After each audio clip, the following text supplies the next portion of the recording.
কর, সেটা তোর জয় হবে, তোর আশা সেটা পূর্ণ হবে।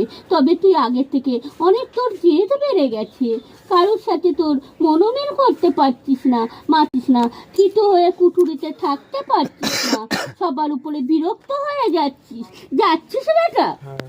নিজেকে অস্থির পরিপূর্ণ করছিস, কোনো কর্মে তোর মন বসছে না, নিজে স্থির করে সেই কর্ম পরিপূর্ণ আগের থেকে করতে পারছিস। জেদ বেড়ে গেছে, তাই না রে বেটা?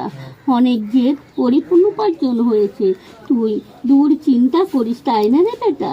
সেটা তোর পরিপূর্ণ জয় হবে কি হবে না সেটাই পরিপূর্ণ করিস।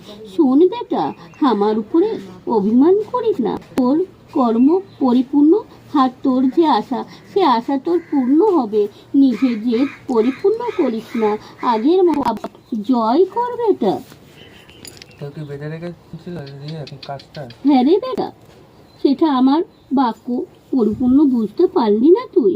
তোর যে কর্ম, সেই কর্ম তাদের ভালো লাগছে না, তোদের সাথে দ্বন্দ্ব হয়েছিল, তোকে অনেক কুবাক্য বলেছিল,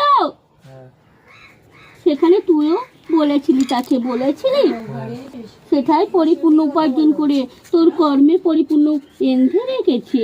আর তোর মাতা পিতার সাথে তোর বনবন্তি হচ্ছে না, তাদেরকে সহ্য করতে পারছিস না, তারা কোনো